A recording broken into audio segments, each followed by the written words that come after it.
Welcome to Some Roads Lead There. Today, I'm going to talk a little bit about a choice that I have upcoming with regards to the type of valve that I'm going to get in my surgery. And it's basically the choice is between animal tissue and mechanical valve. And I'll be the first to tell you I still have some time to investigate and also some desire to still investigate. But interestingly, and please, if anyone sees the video and has any type of feedback for the comment section, please feel free. Big new area for me. Anyway, the basic breakdown is that with the mechanical valve, at my age, I'm 49, and what the doctor had said to me is, this is a valve that gets put in, and you outlive this valve. You'll have this. All things being equal, this will last you the duration of your life. Now, with the animal valve, could last a bit less longer. I'm struggling for the right sequence of words here to express that, but yeah, it'll last less time. Okay, so you're good. 10 years, 12 years. I've heard different opinions on it. I think it probably depends on many factors of each individual. But basically, what the doctor had said with that valve was that that could be if you continue to go at my age, if I continue to go with with animal tissue valves, then could be looking at potentially 3 more surgeries, or 3 open heart surgeries, let's say, to replace each valve, assuming you live to a certain age. Anyway, so my initial instinct was that I would prefer the one surgery. It seemed to be a no-brainer, but of course, there's obvious or not so obvious factors to consider with the mechanical valve. The primary one being that post-surgery you have to be on blood thinners, Coumadin, indefinitely for the rest of your life. And without, I'm not going to try to do a video on Coumadin, and because, okay, I'm not definitely, I'm not a doctor, and I don't want to put too much, misinformation out there. I'm just trying to express what I've learned. And but anyway, there's with blood thinners, there's a lot of lifestyle accommodations that you have to make. There's dietary concerns. There's clotting concerns. There's a lot of factors to consider that apparently with the animal tissue valve, those are not the same level of factor. The main factor there is that this is you're not gonna outlive this, that animal tissue valve is not going to outlast you by and large. And I was recently talking to someone that said, well, they sometimes they last longer than you think, and so there's definitely, like I said, this is like coming off of just meeting with this doctor Thursday, and then so haven't even really dove into a lot of the research yet. Just even the stuff that I got from the doctor, I still have to dig through. And but I'm kind of leaning. What I guess the main gist though of the video is I'm actually surprisingly kind of leaning towards the animal tissue valve, which would pretty much you'd know. I would know after that at 50 years old that I'm going to need to have this surgery again, at least one more time. At which point you could get a mechanical valve, or who knows what heart surgery looks like today and in 10 years. So, but anyway, the main reason is because I think the idea of being tethered to this medication that has to be so closely monitored. It's not that I mind getting monthly blood tests and stuff like that. I don't mind the doctor monitoring, but the reason why I guess they're doing all that is because if your Coumadin levels are off, it could be bad. Like, your blood being too thick, being too thin, you know, having to make sure that you're really being consistent with your diet.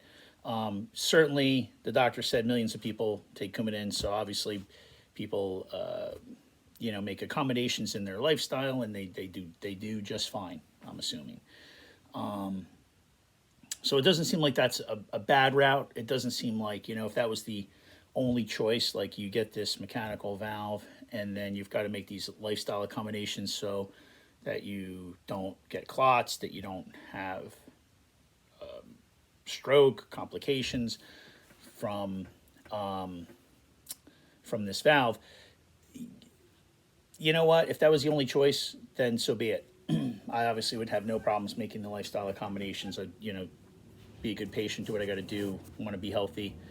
But I kind of feel that the animal valve gives you the opportunity to, I guess, return to normal in what you do. I mean, I'm sure, I don't want to, like I said, you know, I think there's a lot of this stuff that as I talk about it, I realize that you know, you realize your level of knowledge and expertise with a particular subject as you talk about it, right? And so for me, I feel like there's definitely, with good reason, I'm not a surgeon, right? So I'm not a cardiologist or a surgeon or any kind of doctor, right? Just a social worker. But there's got to be there's obviously a gap in my intelligence when it comes to matters of the heart, the actual physical heart. So, but you know, I'm like I said, I'm not the one doing the surgery.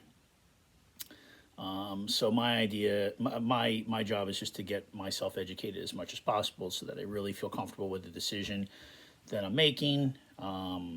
Which, like I said, if I had to decide today, I would probably choose the animal tissue.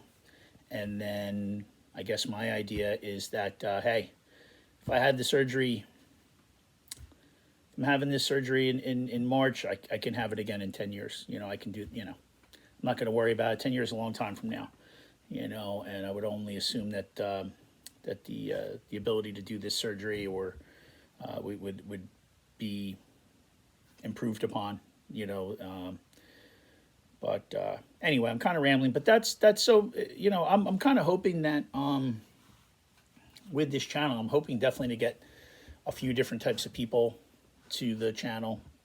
I'd love to get people that are maybe dealing with similar things, whether it's heart related or just anxiety related, or, you know, people trying to stay positive, fight, you know, maybe they're dealing with something. And so that's the people I hope that would show up.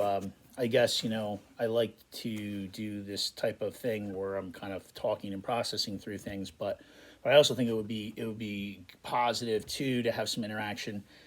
So that's what I'm hoping for. Hopefully that some people that are watching these videos will relate to them and you know, and comment, and we could, you know, have some dialogue, maybe help each other, and because I think that's the main thing too, that, you know, and I think it's been working. I actually feel like a definite change since I've been doing these videos. You know, feel much more confident and comfortable that you know, just each day being positive, doing what I can do to be healthy, all around, you know, the physical health, the mental health, the emotional health, you know, the relationship health, everything, just trying to be more positive and healthy in all those different directions. And again, you know, I don't know if I wasn't going through this, probably would not be, you know, probably would not be like these changes, I feel like would not be happening. And so I do kind of go back to that. I was talking to my wife about it this morning about, you know, thinking about this whole thing as like, you know, a gift. I do. I think it's really, you know, so it's, you know, what can you say about experiences like this, right? It's not like you'd sign up for them, but then when you're dealing with it, you're kind of like have that choice of what you want to do with it. You know, make the best of it, learn from it, grow from it, maybe help other people, you know, and, you know, get it, you know, I want to talk about marathons, I'm telling you, but I just don't want to come on here and start rambling about, like, say, the Philadelphia Marathon. I want to just have myself a little bit more organized, because I'd love to go through the course a little bit, because maybe someone would watch the video based on that they might find it from somehow searching a marathon, Philadelphia Marathon or something. And I'd like to have a little bit more of an organization of explaining my experience with the race. I've done it a few times, but I don't want to miss anything, because it's a really cool course and a cool race, and so there's a lot of little details that I think are fun that I want to add in there. So I'm not going to make that video until I really kind of have myself a little bit more of an agenda going through it. So, but I will, because I'm looking forward to talking about that, because I think today I really felt it when I went out for my walk. And I kind of felt like this is it. I'm training. I don't know when the race is going to be, but I'm already training for it. And I think it's important to understand too, like that, the purpose of the race goal. It's kind of like multi, I mean, obviously to accomplish it, that's important, but like, it's really about the whole journey and having something, I think, to look forward to, you know what I mean? Something positive, something healthy, something that you're trying to improve upon. So anyway, I'm going to cut it here. We're about 11 minutes. I kind of feel like I like the 10-minute range, because, I know how I am personally with YouTube. Sometimes could even be a YouTube or a podcast person that I like. And then sometimes, your attention span just kind of trails off after a few minutes, or you're done eating breakfast and it's time to hit the video off. So I feel like the 10-minute mark is a good mark to kind of shoot for, unless I've got something really big to, maybe my marathon video will be longer. We'll see how that turns out. And I plan to do one for each of the marathons that I've done, not for all 9, but like the 4 unique ones I've done. And then because at one point I think I was like wanting to do quite a bit more, and but they are a little bit taxing on you. And I was thinking about it, like my weight right now being up in the 250 range, up towards the top of the 250 range. I mean, I've run marathons at that weight before, and it's not fun. It's not fun. You can't go that fast, believe me. Well, you probably can go faster than me, but me personally, I felt like that was a lot of weight to lug around the course. And by the end, you're sore where you shouldn't be. I can remember I've done races I've done races as low as like 215, and it's probably one of my better races in New Jersey when I was really, working hard on my training and my dieting some years ago. And, like finishing that race, I wasn't feeling it so much in like my back, let's say, my low back, and where when I have run the race more out of shape. You can run a marathon and not train for it, by the way. Just how much pain you like and how, stubborn you are, because that's really kind of probably one of the big things that get you to finish it, is you just kind of like are that, you don't want to give up. So anyway, though, we'll talk more about the marathon another time, guys. Peace.